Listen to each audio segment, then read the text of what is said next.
تو نبی علیہ السلام نے قربانی، اور یہی قربانیوں کا سبق صحابہ کرام نے سیکھا، اور انہوں نے بھی دین کی خاطر بہت قربانی سنتے ہیں، حیران ہوتے ہیں۔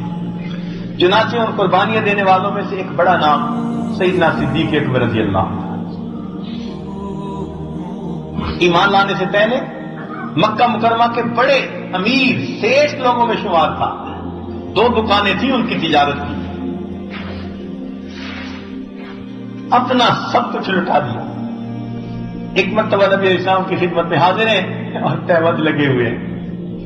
نبی علیہ السلام نے فرمایا ابو بکر اس وقت کو یاد کرو کہ جب تمہاری 2 دکانیں ہوتی تھیں اور تم اتنے امیر آدمی کہلاتے تھے، آج کی سال میں میرے سامنے بیٹھے ہو۔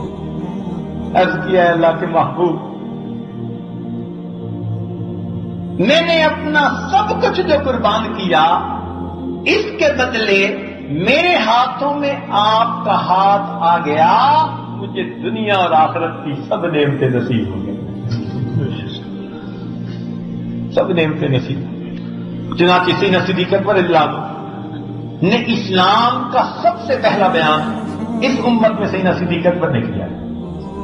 2 روایتیں، ایک عائشہ صدیقہ رضی اللہ عنہا کے ذریعے سے، ایک اسماء بنت ابوبکر صدیق کے ذریعے سے، دونوں فرماتی ہیں کہ نبی علیہ السلام ایک مرتبہ حرم شریف میں تھے۔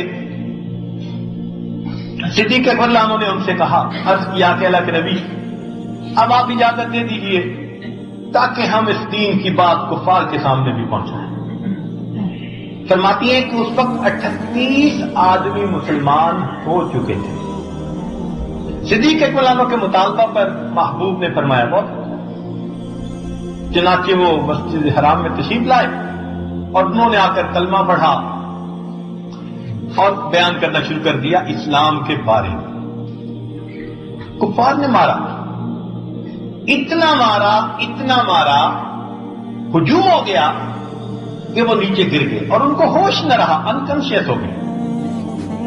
عتبہ بن ربیعہ جو قریش کے سرداروں میں سے ایک سردار تھا، اس نے اتنا زیادہ مارا، عائشہ صدیقہ راوی روایت فرماتی ہیں کہ اس کا جوتا کئی تہوں سے بنا ہوا تھا چمڑے کی، اس نے وہ جوتا اتارا اور سینہ صدیق اکبر کے چہرے پہ مارتا تھا، اور اس کا خیال نہیں رکھتا تھا کہ یہ آنکھ پہ لگ رہا ہے یا کان پہ لگ رہا ہے یا ناک پہ لگ رہا ہے۔ اس نے اتنے جوتے مارے کہ سیدنا صدیق اکبر کا چہرہ اتنا سوج گیا کہ آنکھ اور ناک کا پتہ نکلتا تھا۔ فرماتی ہیں کہ سیدنا صدیق اکبر لیٹے ہوئے تھے، یعنی پڑے ہوئے تھے نیچے، وہ آپ کے پیٹ پر چڑھ کر اچھلتا تھا، وزنی تھا، پیٹ پر اوپر چڑھ کر اچھل کے پھر نیچے گرتا تھا۔ متعدد بار اس نے ان کے پیٹ کے اوپر اس طرح اپنی ضربیں لگائی، حتیٰ کہ لوگوں کو یہ یقین ہو گیا کہ ابو بکر فوت ہو۔ اس وقت کسی نے بتایا تو بنو تمیم کے لوگ بھاگے ہوئے آئے اور انہوں نے آ کر ان کو اٹھانا چاہا تو اٹھتے نہیں تھے، وہ تو جیسے لاش سی ہوتی ہے، کپڑا بچھایا اور کپڑے کے اوپر بوری میں جس طرح ڈالتے ہیں اس طرح بوری میں ڈال کے اٹھا کے لے گئے، اور جاتے ہوئے کہہ گئے اگر ابو بکر فوت ہو گیا تو ہم عتبہ بن ربیعہ سے اس کا بدلہ لیں گے۔ وہاں گئے گھر میں تو 1-2 دن تو ہوش نہیں آیا، گھر والے پریشان، قبیلے والے پریشان۔ بالآخر جب ہوش آیا، کتاب میں لکھا ہے کہ سیدنا صدیق اکبر نے پہلا سوال یہ کیا اپنی ماں ام خیر سے، امی نبی علیہ السلام کے حال کا کچھ پتا ہے؟ امی میرے محبوب کے حال کا کچھ پتا ہے؟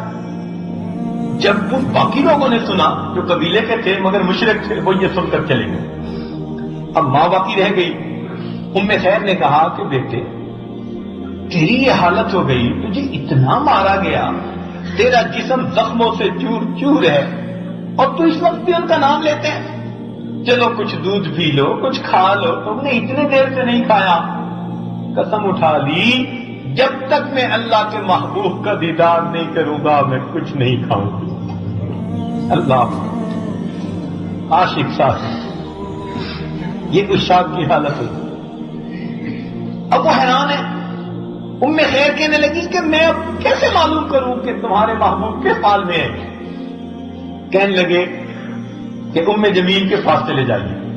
یہ عمر بن خطاب لانا کی بہن ام جمیل بنت خطاب، ان کے پاس جائیں اور ان سے پوچھیں. ام خیر ان کے پاس گئی اور ان سے پوچھا کہ جی مسلمانوں کے پیغمبر اسلام وہ ایمان لا چکی تھی مگر اپنا ایمان چھپاتی تھی. مجھے کیا پتا کون کہاں پہ ہے، تمہارے بیٹے کا کیا حال ہے؟ اس نے کہا بس ذرا ہوش میں آیا ہے. کہنے لگے چلو میں بھی تبا پرسی کر لیتی ہوں. وہ اس بہانے ام جمیل ساتھ آ گئی اور آ کر صدیق فلانوں سے پوچھا کہ آپ کس حال میں؟ ان کا آگے سے جواب کہ نبی علیہ السلام کس حال میں ہیں، کہاں پہ؟ تم نے کہا تمہاری والدہ سن رہی ہے. مان لگے میری ماں کی فکر نہ کرو، تم مجھے بتاؤ میرے محبوب کا حال ہے. انہوں نے سمجھا کہ محبوب بات ہے. وہ کہنے لگی کہ دار کم میں ہے.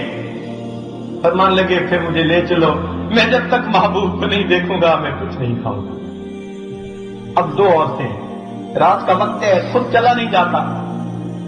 ایک نے ایک بازو پکڑا اور دوسرے نے دوسرا بازو پکڑا اور اس طرح وہ ٹیک لگا لگا کر چلتے چلتے، حالانکہ چہرہ سوجا ہوا ہے، زخم لگے ہوئے ہیں، اور اس حالت میں چلتے چلتے چلتے دار ارقم میں پہنچے. حدیث پاک میں آتا ہے کہ جیسے ہی دار ارقم میں پہنچے نبی علیہ السلام نے دیکھا، آپ اٹھ کھڑے ہوئے اور ابو بکر پر جھکے اور ان کے ماتھے کو بوسہ دیا. محبوب کا دل اتنا خوش ہوا کہ انہوں نے سیدنا صدیق فلانوں کے ماتھے پہ بوسہ دیا. فرماتے ہیں کہ اس کے بعد صحابہ جھک گئے اور وہ بھی ابو بکر کے اسی جگہ پر بوسہ دیتے تھے جہاں محبوب نے بوسہ دیا تھا. صحابہ بھی اسی جگہ پر بوسہ دیا. سب چوم رہے ہیں. دین کی خاطر آپ نے اتنی مشقتیں اٹھائی. اس وقت ابو بکر صدیق نے جب محبوب کو دیکھ لیا دل مطمئن ہو گیا. اب دوسری بات کرتے ہیں، اللہ کے محبوب یہ میری والدہ ام خیر مجھے لے کر آئی ہے، اگر آپ دعا فرما دیں تو یہ بھی ایمان قبول کریں. دیکھا دین کا غم. نبی علیہ السلام نے دعا فرمائی اور ابو بکر صدیق کی والدہ وہیں پر ایمان لے آئی.